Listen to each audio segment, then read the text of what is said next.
దేవునికి స్తోత్రము. మీ అందరికీ వందనాలు. ఈ దినము కొరకై ఏర్పాటు చేయబడిన వాక్య భాగము అపోస్తల కార్యములో 5వ అధ్యాయం 11వ వచనం. సంఘం అంతటికిని ఈ సంగతులు వినిన వారికందరికీ మిగుల భయము కలిగెను. ఆమేన్. దేవునికి స్తోత్రం.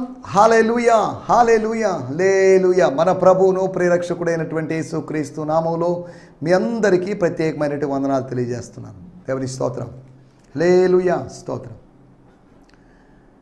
మనము ఏ డినామినేషన్కి చెందిన వారుగా ఉండడానికి వీల్లేదు. ఈ డినామినేషన్లన్నీ మానవ కల్పితాలే. ప్రకటన గ్రంథం 18వ అధ్యాయము 4వ వచనంలో రాయబడింది, కమ్ అవుట్ ఆఫ్ బాబిలోన్. బబులోన్లోంచి బయటికి రండి. రిలీజియస్ సిస్టాన్ని బాబిలోన్ అని పిలిచారు. దాంట్లోంచి బయటికి రండి. మత వ్యవస్థ, బబులోన్ అంటే మత వ్యవస్థ. దాంట్లోంచి బయటికి రండి. మత శాఖల్లోంచి బయటికి రండి.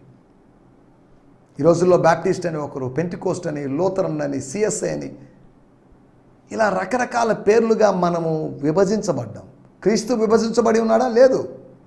కానీ క్రీస్తు సంఘం విభజించబడింది. కొరింథీ సంఘము ఇంచుమించు 3-4 గ్రూపులుగా తయారైపోయింది. పౌలు వాడిని, అపోలో వాడిని, కేఫా వాడిని అని చెప్పేసి. ఈ గ్రూపిజం అంత ప్రయోజనకరమైంది కాదు. క్రైస్తవత్వాన్ని వెలుపలి శత్రువులు నాశనం చేయడం లేదు, కానీ లోపల శత్రువులే నాశనం చేస్తున్నారు. అంతర్గత కలహాల వలనే మనం అభివృద్ధి చెందడం లేదు. అంటే అంతర్గత కలహాలు అంతమైపోతే మనం అభివృద్ధిలోకి వస్తాం. ఇన్నర్ వాన్స్ కానీ అయిపోయినాయి అనుకోండి, వాళ్ళ గురించి వీళ్ళు, వీళ్ళ గురించి యూట్యూబ్లో నానా చెత్త కనిపిస్తుంది. అనవసరమైన వాగ్వివాదాలు. కొంతమంది దుర్బోధకుల్ని వెంబడిస్తున్నటువంటి గొర్రెల్లాంటి ప్రజలు, కుడి ఎడమ ఎరగని ప్రజలు. ఐక్యత గురించి, ప్రేమ గురించి మాట్లాడతారు, కానీ ఇతరులతో కలవలేరు. మనం ఆలోచించే విషయాలు ఏంటంటే, సాతానుడు నీకు ఒక డినామినేషన్ ముద్ర వేస్తాడు. దేవుడు నీకు డినామినేషన్ ముద్ర వేయడు. దేవుడు వీళ్ళంతా నా బ్యాప్టిస్ట్ కుమారులు, వీళ్ళంతా నా పెంతికోస్తు కుమారులు, వీళ్ళంతా నా లూథరన్ కుమారులు, వీళ్ళంతా నా సిఎస్ఐ కుమారులు అని అనుకోడు. వీళ్ళంతా నా కుమారులు. These are my sons, my daughters. కానీ విభజించు పాలించు అనేటువంటి ఆంగ్లేయుల సిస్టమ్ లాగా అపవాది కూడా ఇదే పనిచేస్తున్నాడు. విభజిస్తున్నాడు, పాలిస్తున్నాడు. మన ఐక్యతను దెబ్బతీస్తున్నాడు, అనైక్యతను కలిగిస్తున్నాడు. సహోదరుల ఐక్యత కలిగి నివసించుట ఎంత మేలు, ఎంత మనోహరం. అందులో మేలు దాగి ఉంది, మనోహరత్వం దాగి ఉంది, బ్లెస్డ్ ఎక్స్పీరియన్సెస్ దాగి ఉన్నాయి. ఇవి లేనటువంటి అనుభవంలోకి సాతానుడు తీసుకుని రావాలని ఆశిస్తున్నాడు. మేలులోనే ఉందాం, మనోహరత్వంలోనే ఉందాం. మన ఐక్యత, మనం కలిసి ఉండడం, దేవుని బిడ్డలు కలిసి ఉండడం, ఇది చాలా ప్రాముఖ్యం. నీవు నేను ఎలాగ కలుసుకొని ఉన్నామో, యేసు ప్రభు చేసిన ప్రార్థనలో భాగంగా యోహాను సువార్త 17వ అధ్యాయంలో, నువ్వు నేను ఎలా కలిసి ఉన్నామో, నా నామముందు విశ్వసించిన వారు, యేసు అనే నామములో విశ్వసించిన వారందరూ, శిష్యులందరూ ఏకముగా ఉండవలనని అని రాయబడింది. స్తోత్రం. హల్లెలూయా.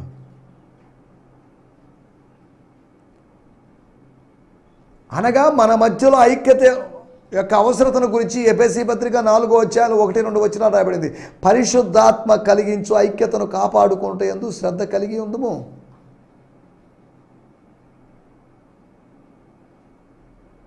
నేను ఇవన్నీ ఎందుకు చెప్తున్నానంటే, మనము కలిసికట్టుగా ఉండాలి. ఇది దేవుని చిత్తం. We are not of any denomination, we are of God.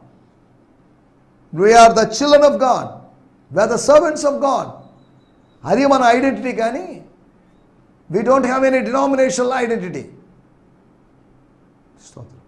మీరు ఏ డినామినేషన్ అని కొంతమంది అడుగుతారు. నేను ఏ డినామినేషన్ చెప్పుకోవడానికి ఇష్టపడలేదు.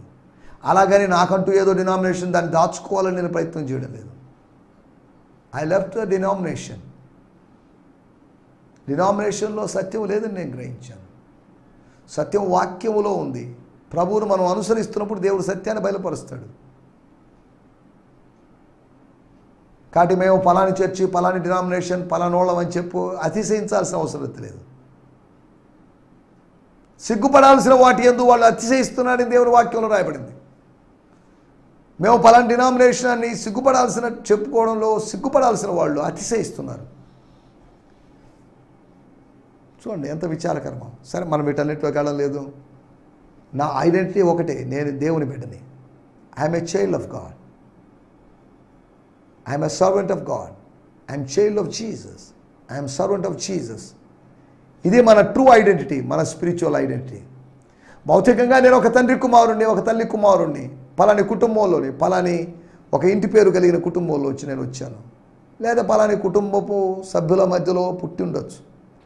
ఈ మాత్రం దానికి ఈ కులము, మతము, లేకపోతే మత శాఖ అనేది మన ఉనికి కాదు, మన గుర్తింపు కాదు.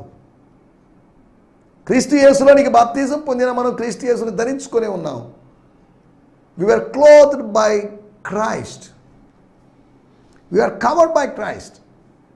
కాబట్టి క్రీస్తుని బట్టి మనకు ఒక ఉనికి ఉంది, మనుగడ ఉంది అనే సంగతిని గుర్తు చేస్తున్నాను. అయితే దేవుని స్తోత్రం. నిన్నటి ఎపిసోడ్లో మనం కొన్ని విషయాలు ఆలోచించాం, కొన్ని మాటల గురించి ఆలోచించాం. 4 అపోస్తల కార్యములు 5వ అధ్యాయంలోని 4 రకాల మాటల గురించి. మన మాటలు ఎలా ఉన్నాయి? ఆత్మ వివేచన కలిగిన వాడై సమయానికి సందర్భానికి తగిన విధంగా మాట్లాడినట్టు పేతురు ఎలా మాట్లాడాడు? ఎవరైనా చెప్పారా చెవులో? అననీయ కొంత డబ్బు దాచుకున్నాడట, కాబట్టి అతను కొంత డబ్బు తెచ్చి పెడతాడు, అది మొత్తం డబ్బులు కాదు అని ఎవరు చెప్పిండ్రు? ఎవరు చెప్పినట్టుగా మనకు ఆ టెక్స్ట్ నుంచి మనం అర్థం చేసుకోలేము. కానీ ఎలా తెలిసింది? కొన్ని విషయాలు ఎవరు చెప్పకుండానే మనకు తెలుస్తాయి. అనగా ఆయనకేదో పేతురు గారికి ఫేస్ రీడింగ్ వచ్చని కాదు, వాళ్ళు అబద్ధం ఆడుతున్నట్లుగా ఏదో బాడీ లాంగ్వేజ్ని బట్టి చెప్పాడని కాదు దాని అర్థం. లేదా నేటి దినాల్లో ఉన్నట్టుగా పాలిగ్రాఫ్ల ద్వారా వాళ్ళు అబద్ధం చెప్పారని నిరూపించబడిందని కాదు దాని అర్థం. ఇవన్నీ కరెక్టేమో, కానీ బాడీ లాంగ్వేజ్, ఫేస్ రీడింగ్, లేదా పాలిగ్రాఫ్, ఇంకేదైనా టెక్నిక్స్, కానీ వీటన్నిటికీ మించి దేవుడు బయలుపరుస్తాడు అవతల వ్యక్తిలోని పాపాన్ని, అవతల వ్యక్తి మోసపుచ్చాలని చేసే ప్రయత్నాన్ని. ఏం అననీయ సపీరాలను ఎందుకు సీరియస్గా తీసుకున్నారు? ఒకవేళ సీరియస్గా తీసుకోకపోతే ఇంకా అనేక మంది అననీయ సపీరాలు తయారైండేవాళ్ళు. ఒక్క అననీయ సపీరాన్ని భరించడం కష్టమైనప్పుడు అనేక మంది అననీయ సపీరాలు ఎలా భరిస్తారు? అననీయ సపీరాలకు అంతం కావాలి. ఆ స్పిరిట్, ఆ డిసీవింగ్ స్పిరిట్, ఆ టెంప్టింగ్ స్పిరిట్ అక్కడితో అంతమైపోవాలి. మళ్ళీ అటువంటి వాళ్ళు ఎక్కడ మనకు ఈ అధ్యాయాల్లో కనిపించరు. స్తోత్రం. మనం ఆలోచిస్తున్నట్టు విషయాల్లోకి వచ్చేద్దాం. ఒకటి, ప్రాణము పోగొట్టిన మాటలు పేతురు మాటలని. రెండోది, ప్రాణం పోసినట్లు మాటలు. దేవాలయానికి వెళ్ళి దేవాలయంలోకి వచ్చి చెరసాల్లోంచి విడుదల పొంది చెరసాల్లోంచి అతీంద్రియంగా అనగా మానవాతీత సహాయముతో సూపర్ న్యాచురల్గా సేమ్ అయి సూపర్ న్యాచురల్గా కాపాడబడి దేవాలయంలో నిలబడి వివాదం పెట్టుకోండి, సాక్ష్యం పంచండి అని కాదు. మేము జైలు నుంచి ఎలా విడిపించబడ్డామనే స్టోరీ చెప్పబోతున్నాం, కన్నులు కట్టినట్టుగా అని చెప్పడం అని కాదు. దేవుడు మిమ్మల్ని విడిపించాడు వాస్తవం, ఆ సాక్ష్యం చెప్పడానికి కోసం కాదు. జీవాన్ని గురించిన మాటలు, వారు అనుభవిస్తున్న జీవాన్ని గురించిన మాటలు, వాళ్ళలో దాగి ఉన్నటి జీవం దాచబడి, ఏ జీవములో అయితే ఏ క్రీస్తులో అయితే వారు దాచబడి ఉన్నారో ఆ జీవితాన్ని గురించి, వాటి గురించి, ఆ ఎక్స్పీరియన్స్ గురించి చెప్పండి. కేవలం వ్యక్తిగతమైన అనుభవాలు చెప్పుకుంటూ ఉండమని కాదు ఆ మాటల యొక్క ఉద్దేశం. మీరు వెళ్ళండి, దేవాలయంలో మీకు ఎటువంటి ప్రాబ్లం రాదు. నేను దేవాలయపు అధికారులతో మాట్లాడతాను. స్తోత్రం, హల్లెలూయా. రెండోది, ప్రాణం పోసే మాటలు దేవుని మాటలే. మనిషి మాటలు ప్రాణం తీస్తే దేవుని మాటలు ప్రాణం పోస్తాయి. నరుని నాసికా రంధ్రములో ఆయన జీవవాయువును ఊదగా నరుడు జీవాత్మ అయ్యాడు. నిర్జీవపు మనిషి, నిర్జీవ స్థితిలో ఉన్న మానవుడు జీవాత్మయ్యాడు, నడిచేవాడయ్యాడు, కదిలేవాడయ్యాడు, సేద్యపరిచేవాడయ్యాడు, బాగు చేసేవాడయ్యాడు, తోట మొత్తం సంచరించేవాడైపోయాడు. చూడండి, తోటలో రోబోలాగా ఉండలేదు, రోబోట్లాగా ఆయన ఉండలేదు. ఫ్రీ విల్ కలిగిన వాడిగా, దేవుని స్వరాన్ని వినాలా వద్దా అనేటువంటి చాయిస్ ఎంపిక చేసుకునేవాడిగా దేవుడు అతన్ని తయారు చేశాడు. స్తోత్రం, హల్లెలూయా. మనం ఆలోచిస్తుంటే విషయాలు. మూడవది, ప్రాణాలకు తెగించి, ప్రాణాలతో చెలగాటం, నిప్పుతో చెలగాటం అన్నట్టుగా ప్రాణాలతో చెలగాటం. ఏవయా మీకు చెప్పాం కదా బోధించకూడదని. ఎస్ సార్, మీరు చెప్పింది కరెక్టేనండి. కానీ మీరు చెప్పారు, అదే సమయంలో మమ్మల్ని పంపిన వాళ్ళు, మమ్మల్ని పంపినటువంటి ఏజెన్సీ, మమ్మల్ని పంపించిన ఆఫీస్, మమ్మల్ని పంపించిన organisation, that is heaven, that's God. ఆ దేవుడు చెప్పాడు ప్రకటించమని చెప్పాడు. మీరు ప్రకటించొద్దని ఆయన ప్రకటించమని, ఆయనకే మొగ్గు చూపించాం మేము. సారీ, మీ మాట వెళ్ళలేకపోయాం. కాబట్టి మీరు ఇష్టం, మీ ఇష్టానుసారంగా ఏది చేసినా పర్లేదు అన్నట్టుగా వాళ్ళు ఏం పశ్చాత్తాపం, ఎక్స్ప్లెనేషన్ ఇవ్వలేదు. హల్లెలూయా, స్తోత్రం. మీకు ఆజ్ఞాపించామే, ఒకసారి చెప్పామే, వార్నింగ్ ఇచ్చినా కానీ మీరు అర్థం చేసుకోరా? మళ్ళీ మీరు ఏది మాట మాటికి ఈ ఆయన చచ్చిపోయాడు, ఆయన చచ్చిపోవడం, ఆయన చావుకు మీరే కారణం, మీరే చంపారు.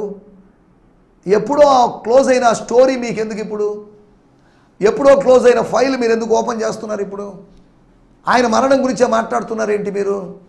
ఆయన మరణం గురించి కాదు, ఆయన పునరుత్థానాన్ని గురించి. అపోస్తుల కార్యములు 4వ అధ్యాయం, ఇదిగాక అపోస్తులు బహుబలంగా ప్రభు అయిన యేసు పునరుత్థానం గురించి సాక్ష్యం ఇచ్చాను.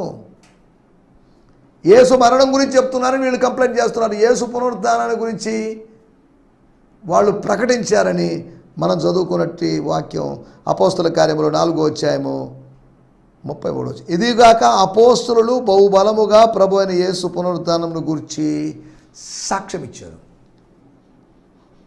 అనగా మరణం గురించి, పునరుత్థానాన్ని గురించి వాళ్ళు సాక్ష్యం ఇచ్చారు. ఈ రెండింటి గురించే కదా ఆయన రాబోతున్నాడని కూడా సాక్ష్యం ఇచ్చారు. వాళ్ళు ఆయన యొక్క జననం గురించో, ఆయన బాల్యం గురించో సాక్ష్యం ఇవ్వలేదు. ఆయన చిన్నప్పుడు ఉయ్యాల్లో ఇలా ఆడుకున్నప్పుడు ఇలా జరిగింది, వాళ్ళ నాన్న చనిపోయినప్పుడు ఇలా జరిగింది, ఆయన ఒంటరికి పని చేసేటప్పుడు ఇలా జరిగింది అనేటి మాటలు చెప్పలేదు వాళ్ళు. స్తోత్రం.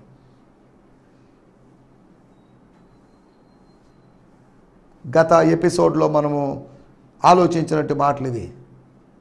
తర్వాత గమలీయేలు మాటల గురించి మనం చెప్పుకున్నాం. అతని మాటలు తెలివిగా, జ్ఞానయుక్తంగా మాట్లాడాడు. ఇంకా చెప్పాడు, సోదరులారా, ఈ సమయంలో మనకు కావాల్సింది ఆవేశం కాదు, ఆలోచన కావాలి. ఆలోచించండి. ఈ అంత్యదినాల్లో మనకు కావాల్సింది ఆలోచన కానీ ఆవేశం కాదు. ఆవేశపడి వాళ్ళని వీళ్ళని విమర్శించి ఏదో డినామినేషన్ వాళ్ళు, ఏదో సంస్థ వాళ్ళందరూ కలిసి వాళ్ళకి వ్యతిరేకంగా ఉండే వాళ్ళందరూ చచ్చిపోవాలని ప్రార్థన చేస్తున్నారట. దాని గురించి అన్ని జనులు కొంతమంది వీడియోలు, కామెంట్లు వేస్తున్నారు. చచ్చిపోమని, పగ తీర్చుకోమని ప్రార్థన చేస్తున్నారు గొర్రెలు అని చెప్పేసి. ఎంత అవమానకరమైన ప్రార్థనలు చేసింది మన సంఘం. మన సంఘం అంటే మన స్థానిక సంఘాల గురించి కాదు నేను అనేది. ఒక వ్యక్తి, ఒక ప్రముఖ వ్యక్తిగా చలామణి అవుతున్నటువంటి వ్యక్తి, దుర్బోధలతో కూడుకొని సరైన జీవితము, సాక్ష్యము లేనటువంటి ఆ వ్యక్తి, ఆయన మీ శత్రువులు అందరూ చంపబడాలి, వాళ్ళ కోసం ప్రార్థన చేయండి. ఈ ఆన్లైన్లో వాళ్ళు ప్రార్థన చేస్తారు, ప్రభు వాళ్ళని చంపేసేయి, ఎలా చంపుతావు మాకు తెలియదు, చంపేసేయి అని ప్రార్థన. ఎంత విచారకరం. ఇవన్నీ అన్ని జనుల మధ్యలో దేవుని నామానికి దూషణ కలిగే విధంగా ప్రవర్తిస్తున్నారు. దేవుని ఉగ్రత వీళ్ళ మీద బలంగా దిగి వస్తుంది.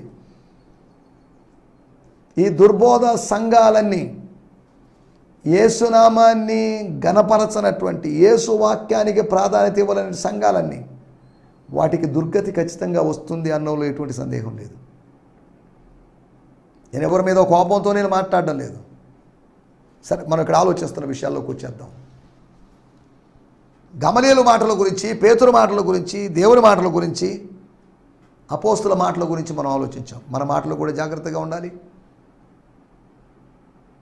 మన మాటలను బట్టి మనం నీతిమంతులుగా తీర్చబడతాం, లేదా అపరాధులుగా తీర్చబడతామని వీటన్నిటి గురించి మనం ఆలోచించాం. రండి, మనం ఈ సమయంలో దేవుని వాక్యాన్ని ధ్యానించుకుందాం. మన ధ్యానం నిమిత్తమై అపోస్తుల కార్యములు 5వ అధ్యాయము 11వ వచనం, book of Acts 5th chapter 11th verse, page number 107. సంఘమంతటికి స్తోత్రం, స్తోత్రం. The entire church was seized with a powerful sense of the fear of God, which came over all who heard what had happened. Stotram. Mega fear fell on the church అని ఫుట్నోట్లో ఇక్కడ 11వ వచనం దగ్గర రాయబడింది. The entire church was seized with a powerful sense. అనగా దైవ భయాన్ని గురించినట్టు ఒక స్పృహ, ఒక చైతన్యంలోకి వాళ్ళు వచ్చారు. వీళ్ళ మీద మాత్రమే కాకుండా which came over all who heard that what had happened, ఏం జరిగిందో ఏం జరుగుతుందో ఈ సంఘములో, పేతురు, యోహాను లేకపోతే అపోస్తుల ద్వారా ఏం జరుగుతుందో అని విని తెలుసుకున్న వాళ్ళందరి మీదకి ఇటువంటి సంఘటన, ఇటువంటి భయం వచ్చిందట. చదువుదాం ఫాదర్స్ లైఫ్ న్యూ టెస్టిమెంట్లోంచి. And great fear came upon the whole gathering of the called out ones. Ecclesia అనగా చర్చ్, సంఘము, దేవుని సంఘాన్ని గురించి రాయబడింది. And upon everyone and church మీదను, సొసైటీ మీదను, చర్చ్ మీదను, అదర్స్ మీదను. మరలా చదువుకున్న మాటని 11. The great fear, the fear of God came upon the whole gathering of the called out ones. all the congregation మీద, ఆ కాల్డ్ అవుట్ వన్స్ మీద, and upon everyone who heard these things. ఎవరైతే విన్నారో వాళ్ళందరి మీదకి దేవు భయం వచ్చింది.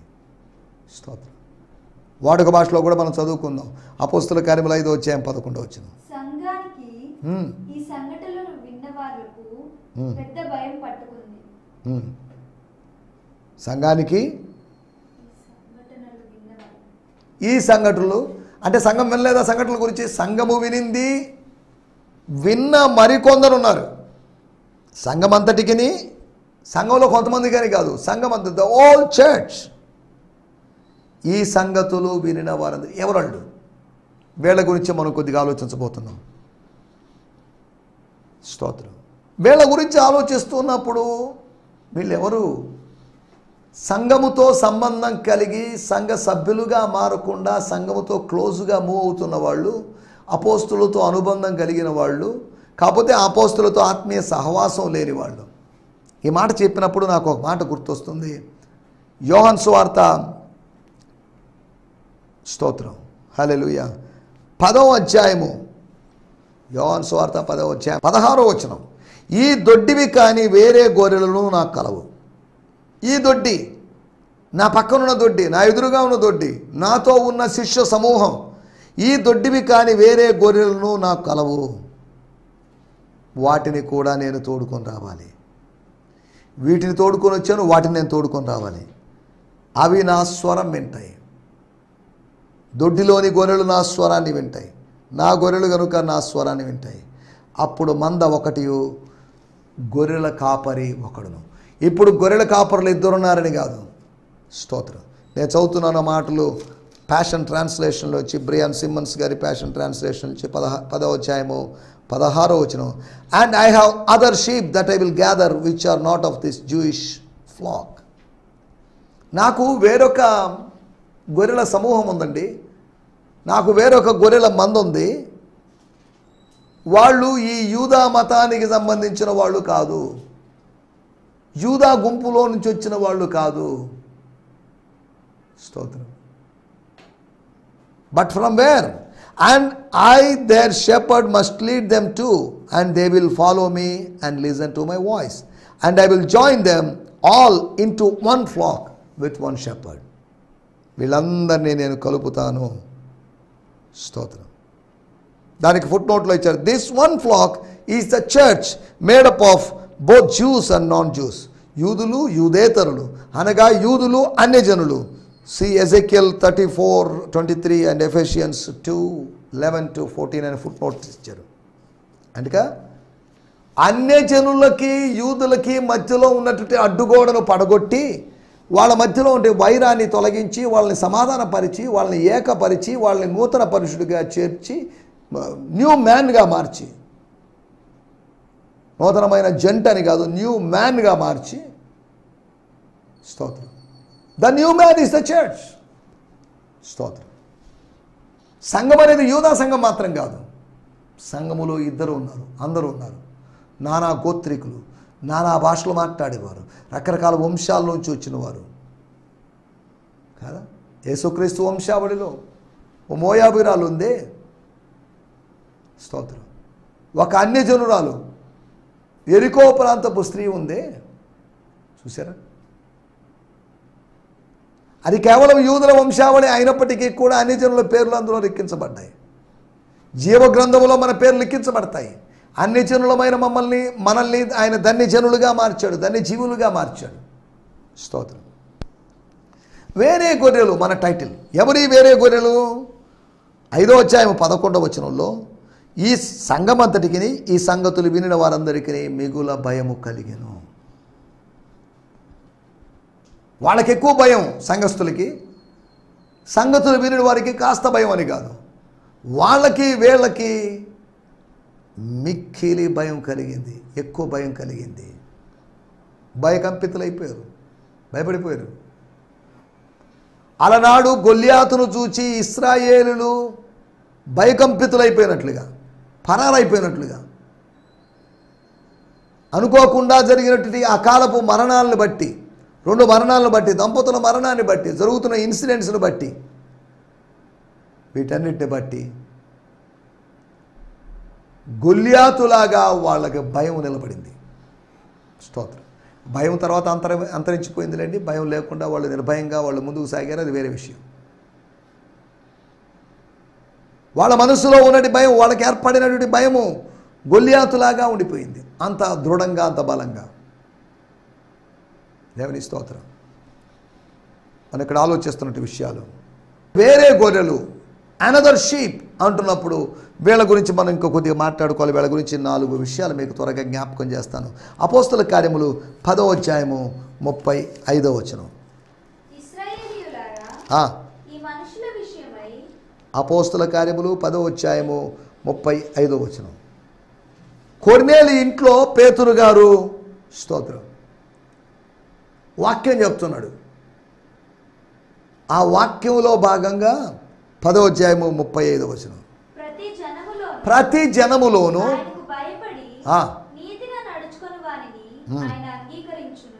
ఎస్ అనగా దాని అర్థం కొన్నేళ్ళని కూడా ఆయన అంగీకరిస్తాడు. కొన్నేళ్ళని అంగీకరిస్తాడో లేదో మరి, ఈ అన్ని జనుని అంగీకరిస్తాడో లేదో మరి చూడాలి. ప్రార్థన చేసి చెప్తా నేను, ఒక 2 రోజుల తర్వాత, 3 రోజుల తర్వాత, 4 రోజుల తర్వాత ఆయన అనలేదు.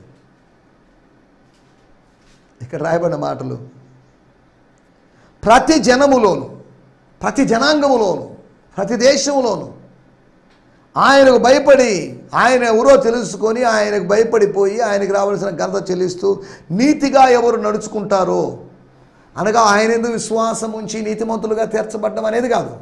అలా తీర్చబడతారు. ఒక కామన్గా ఉన్నటువంటి స్వనీతిని దూరం చేసుకొని ఒక కామన్ నీతిని వాళ్ళు కలిగి ఉంటే, అనగా రైచస్గా, అనగా వాళ్ళ మనస్సాక్షి గద్దించని విధంగా నీతిగా నడుచుకుంటూ ఉన్నట్లయితే వాళ్ళ దేవుడు అంగీకరిస్తాడు. ధర్మశాస్త్ర సారము అన్యజనుల హృదయముల మీద రాయబడినట్టు ఉంది అని లేఖనాల్లో రాయబడింది. స్తోత్రం. మనం ఆలోచిస్తున్నట్టు మాటలు.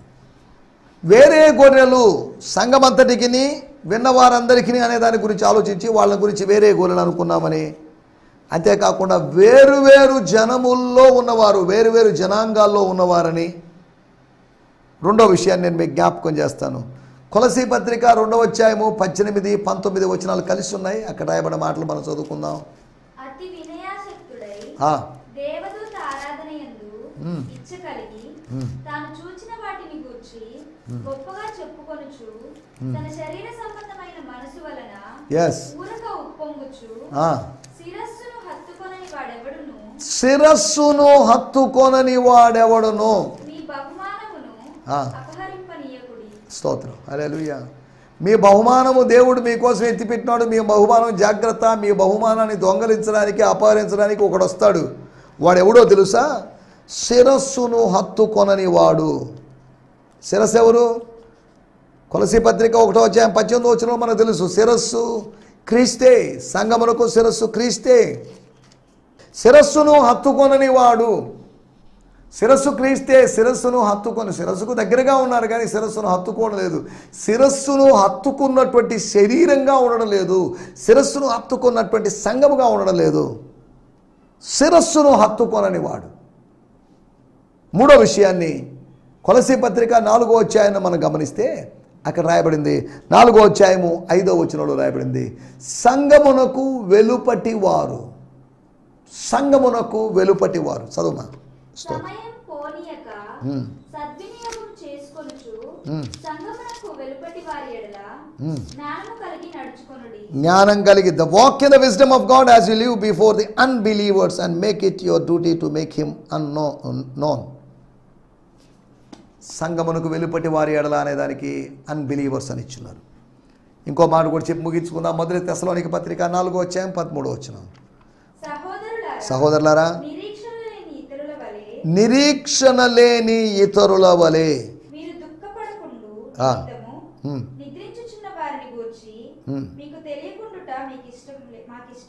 many others who have no hope, hopeless people. అనగా సంఘం అంతటికి మరియు విన్నవారికి అనే దాని గురించి ఆలోచిస్తూ వేరే గొర్రెలని, వేరువేరు జనాంగంలోంచి వచ్చిన వారిని, శిరస్సును హత్తుకొనని వారని, వెలుపటి వారని, సంఘమునకు వెలుపటి వారని, నిరీక్షణ లేని వారని మనం ఇలా మాట్లాడుకున్నాం. మనము సంఘములోని వారిగా, సంఘములోని క్రీస్తు శరీరంలో అవయవాలుగా ఉంటూ ముందుకు సాగుదాం. వెలుపల వారిగా కాకుండా లోపల వారిగా ఉంటూ ముందుకు సాగడానికి ప్రభు మనకు సహాయం చేయనుగాక. ఆమేన్. హల్లెలూయా. హల్లెలూయా. మీ అందరికీ వందనాలు. ఈ సందేశము మీకు ఆశీర్వాదకరంగా ఉందని నమ్ముచున్నాము.